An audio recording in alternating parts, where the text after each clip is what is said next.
My target for Bitcoin is infinity. There's no target.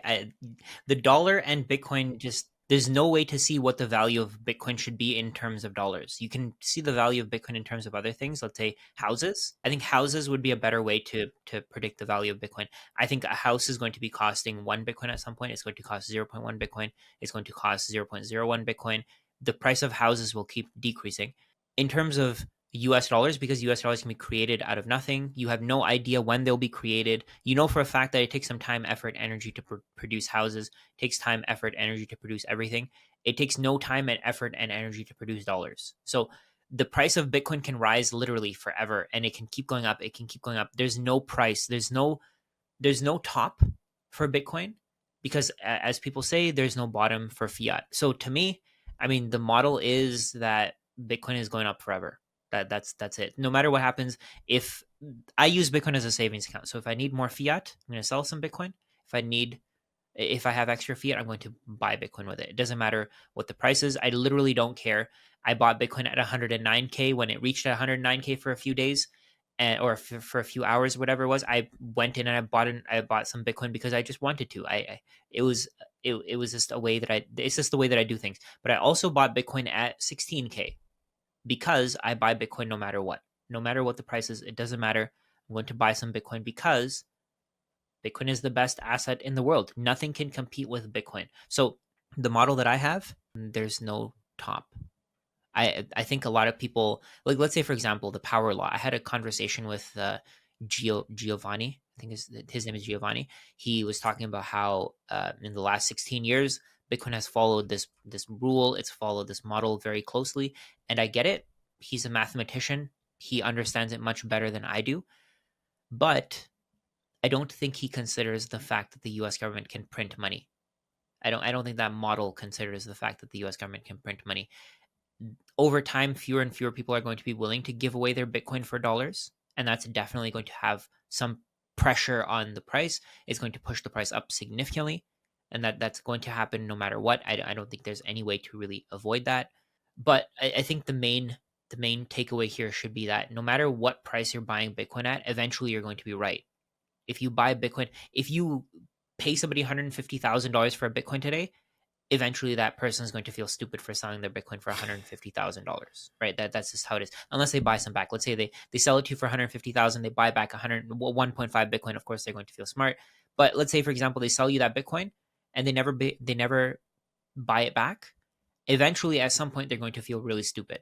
That's just the key. I think that's the most important thing to take away here. I don't think we're going to see diminishing returns.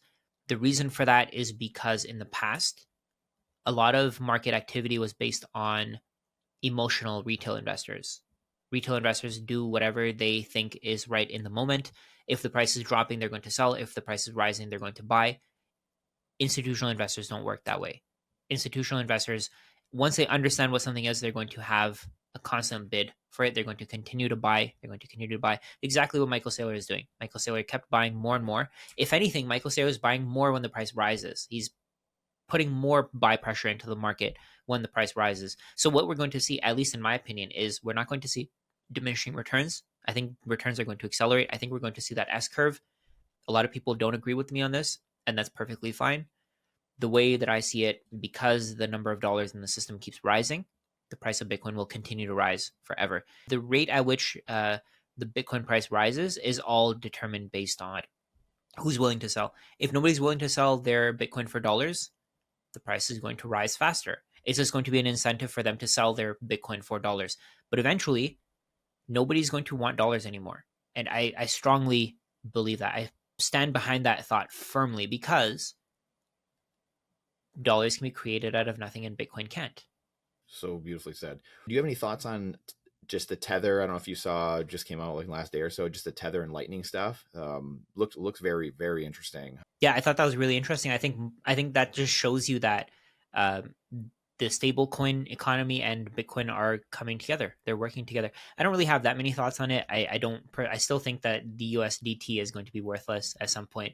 I think US dollars are worthless. I don't, the way that I see it, I don't want to hold US dollars, right? I want to get rid of US dollars. I want to get rid of them as soon as possible. But the fact that we have this kind of mix between Bitcoin and the US dollar, and the fact that we have this Lightning Network, and the Lightning Network is being used to transfer US dollars, that just changes things, right? We no longer need banks. We no longer need financial. We're basically just eliminating as many financial institutions as we can as quickly as possible. I love that you're saying this, because again, this goes back to the altcoin thing of like XRP. The only thing the XRP crowd I see is, well, it's going to take away Swift and like we're the new CBDC coin. It's like, what, number one, it's the same system, guys. Number two, like, Yeah.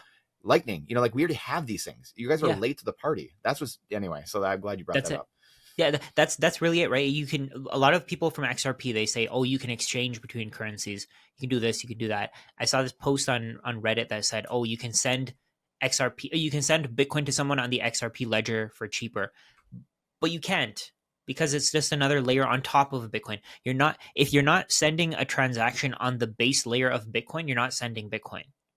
Same thing with Lightning. Lightning is a great technology and all that, but you're using custodians, you're using counterparties, you have people in the middle who you have to trust in order to run that Lightning node, in order to run that Lightning, whatever it's called. I don't know the technicals. I am going to admit to you that that's my weakness here, but you're still having to trust somebody. That's the key. Same thing with XRP. Until you have Bitcoin on the base layer, you're still trusting someone. If you have Bitcoin on a Lightning wallet, you're trusting someone with that Bitcoin. You don't actually have that Bitcoin. Unless you have your seed phrase, unless you have your 12 words, that Bitcoin is not yours. And that's the key here. So back to the Lightning and Tether conversation. What this is going to do is it's going to make Bitcoin better. It's going to make Bitcoin more powerful.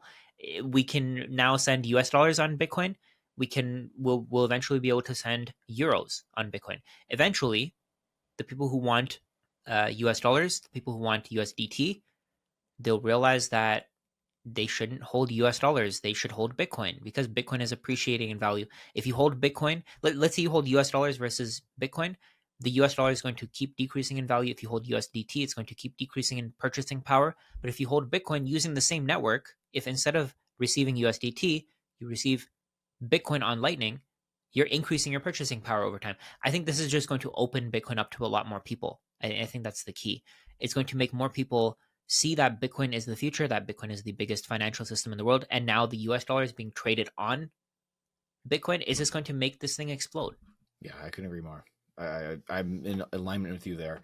What are the Bitcoiners? What are the people like who you're studying right now? Like, who are the people that have had some really big impact on you? Just kind of your aha moments, your this transition to Bitcoin over the last handful of years, and who are you studying right now that you're really finding very useful?